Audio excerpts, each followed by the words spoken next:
Assalamualaikum warahmatullahi wabarakatuh. Baiklah Mbak Wiwi dan teman-teman sekalian, berjumpa lagi bersama kami di kelompok 8 yang beranggotakan saya sendiri, Aulia Fikiara, kemudian ada rekan-rekan saya, ada Herunisa, ada Megawati, dan Tanti Harisa Qurani. Begitu. Di sini kami dari kelompok 8 akan mempresentasikan hasil dari kerja kelompok yang telah kami buat mengenai transgresi dan agama. Ini merupakan topik lanjutan dari presentasi kelompok yang tempo hari kami bawakan di kelas. Nah, di sini kami akan membawakan beberapa artikel dari beberapa artikel mengenai transgresi dan agama itu sendiri. Nah, pada studi kasus kali ini kami mengambil contoh studi kasus yang ada di Nusa Tenggara, yaitu tepatnya di Lombok, mengenai Islam Watu Telu. Untuk lebih jelasnya, silahkan teman saya untuk menjelaskan pada bagian abstrak, kemudian pengantar, dan selanjutnya. Silakan. Di sini saya mencoba membacakan abstrak dari poster kami.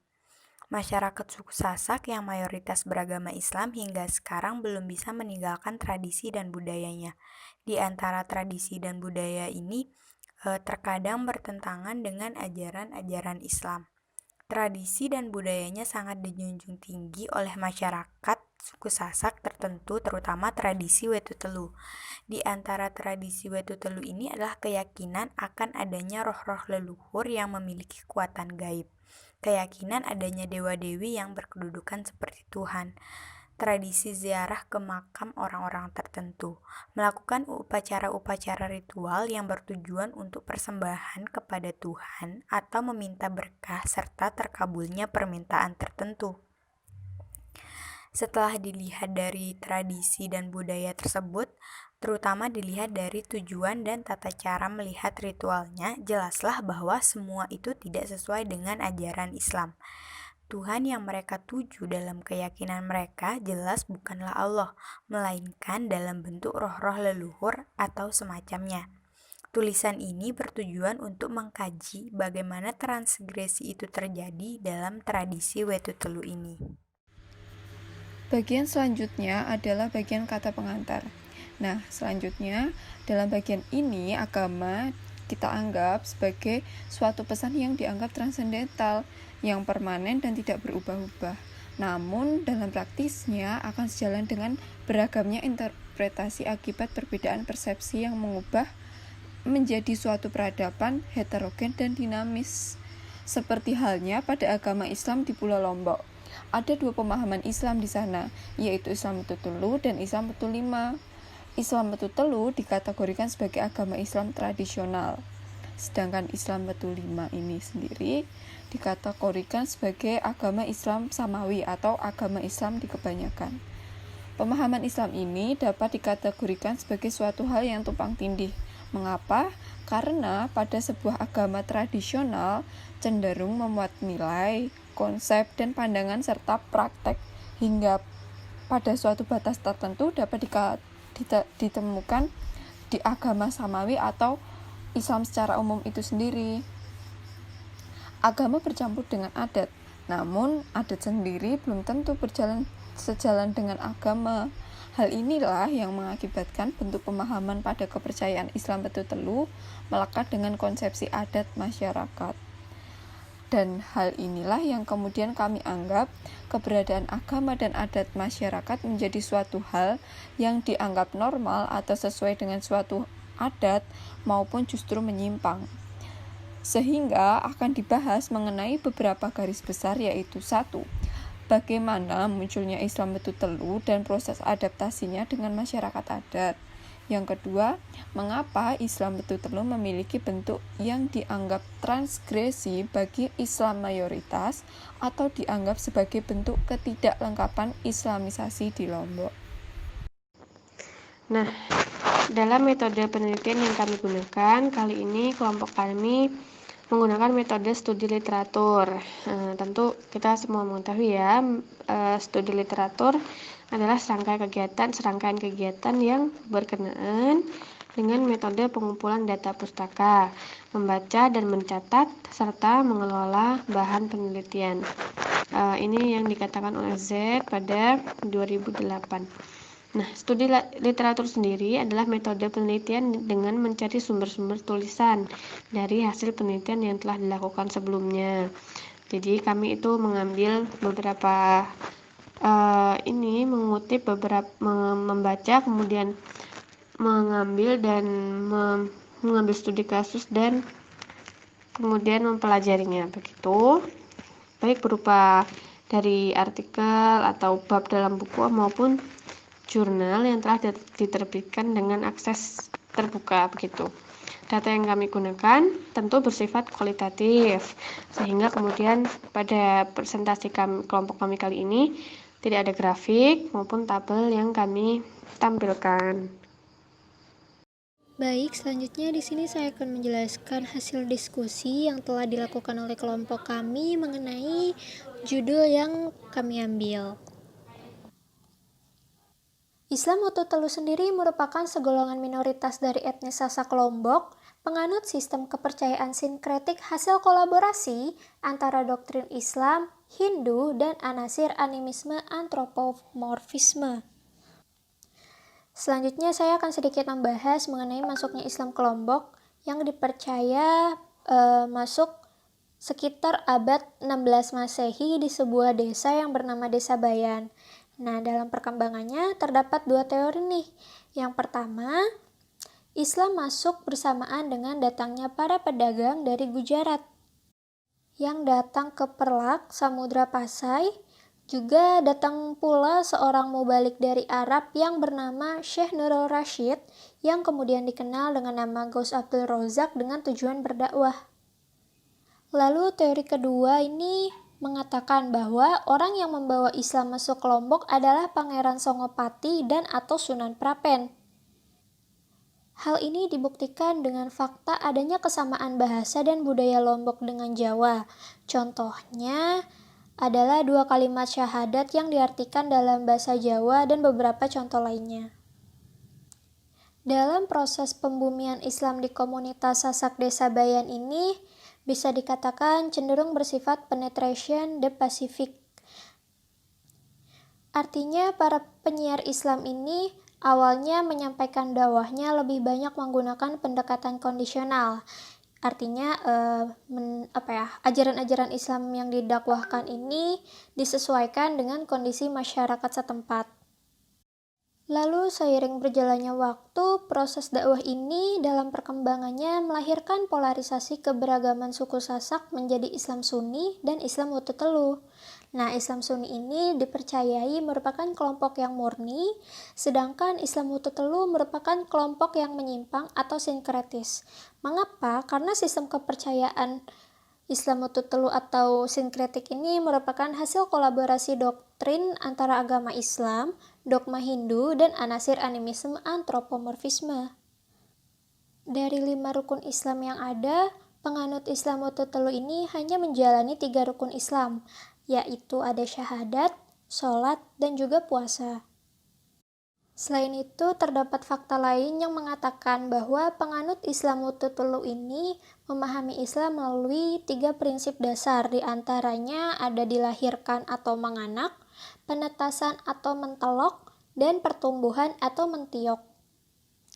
Di antara 2 teori yang berkembang yang sudah saya sebutkan sebelumnya, itu masyarakat suku Sasak lebih dominan mempercayai teori yang kedua, yakni Islam dibawa oleh Sunan Prapen atau Pangeran Senopati.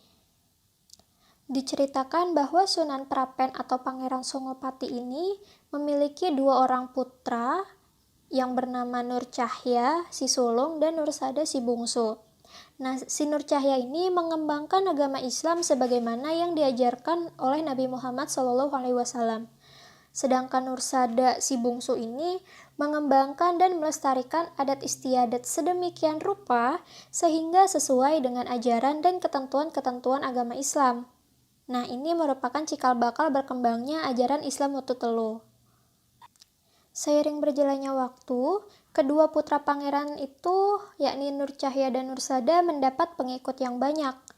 Pada perkembangan berikutnya, pengikut Nur Cahya mengalami berbagai musibah dan penyakit, sedangkan pengikut Islam Watu Telu ini hidup damai dan sejahtera.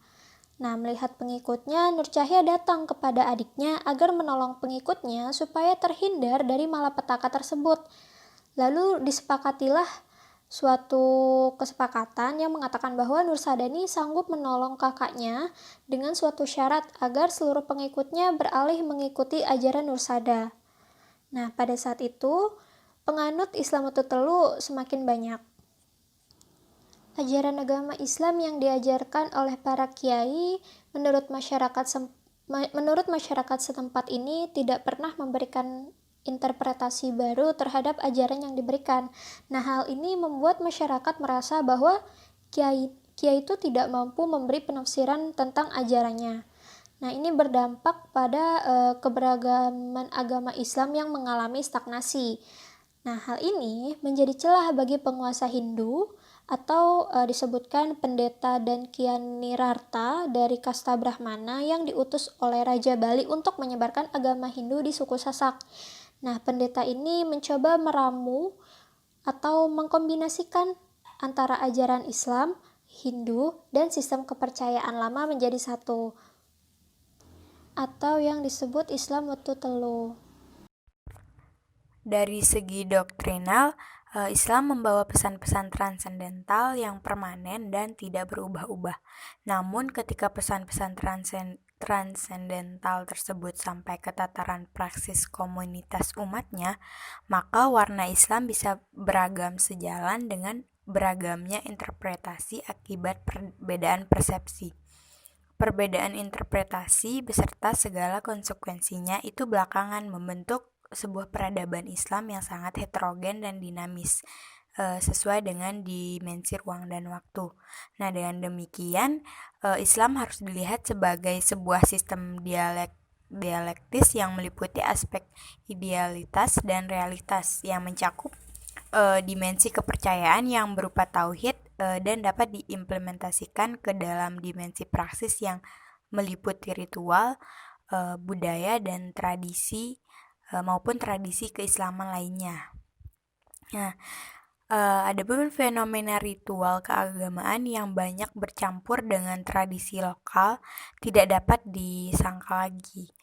Kepercayaan dan ritual sinkretik atau abangan yang sangat banyak beragamnya. Nah, dari ini banyak peneliti Islam Indonesia yang memberikan keterangan tentang Islam yang begitu berbeda dengan karakter Islam Arab. Di samping itu banyak juga praktik magic yang bersumber dari Islam, bahkan tidak diragukan lagi bersumber dari Tanah Suci atau Mekah. Nah, isinya banyak memuat tentang naskah magic populer dan ramalan-ramalan yang juga dikenal sebagai primbon atau dalam versi yang lebih islami disebut kitab mujarobat yang diperoleh langsung dari karya-karya penulis muslim Afrika Utara abad ke-12 sampai 13 yaitu Syekh Ahmad Al-Buni. Sebagai contoh juga ada umat Islam yang membuat seperti jimat, seperti benda kecil, seperti cincin, gelang, atau hal lainnya itu dibuat karena ingin melindungi dirinya dari hal apapun, tapi yang melindunginya itu adalah hal-hal yang orang-orang yang tidak terlihat juga. Namun di sini pada jimatnya ini membawa nama-nama Islam gitu. Bukan nama-nama Islam tapi ajaran-ajaran Islam gitu. Oleh karena alasan inilah, kami ingin menggarisbawahi bahwa transgresi yang terjadi pada fenomena di atas adalah transgresi yang bersifat internal. Namun, justru karena itu, akhirnya bisa dikatakan bahwa terjadi atau tidaknya sebuah tindakan transgresi adalah kembali lagi ke siapa yang menilai dan menggunakan standar identitas yang mana.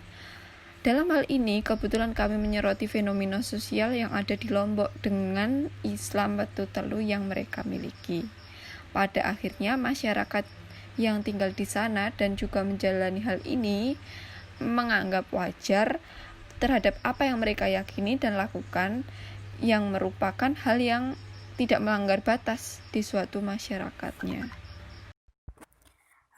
Nah, saran penelitian berikutnya itu akan menjadi sangat menarik jika kemudian pada penelitian yang akan datang mengkaji bagaimana para ulama atau kiai Islam Batu Telu ini memberikan penjelasan yang secara rinci tentang keagamaan dan kehidupan yang ada pada masyarakat yang menganut agama Islam Batu Telu tersebut, terutama pada praktik ibadah mereka.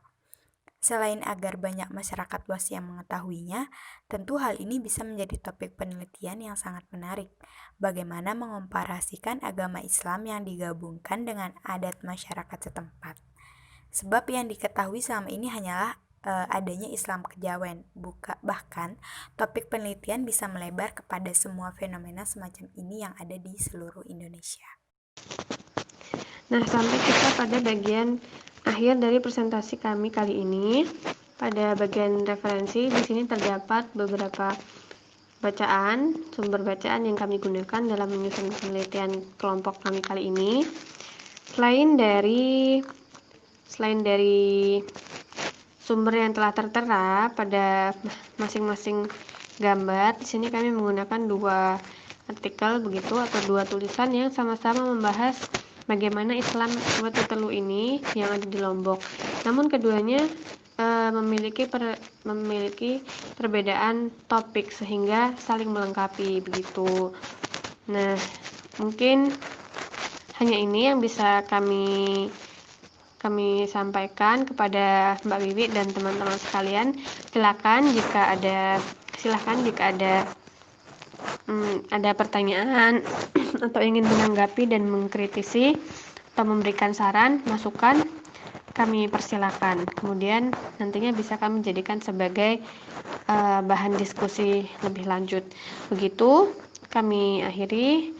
Saya mewakili teman-teman dari anggota kelompok saya yang lain. Wassalamualaikum warahmatullahi wabarakatuh. Terima kasih Mbak Wiwi dan teman-teman.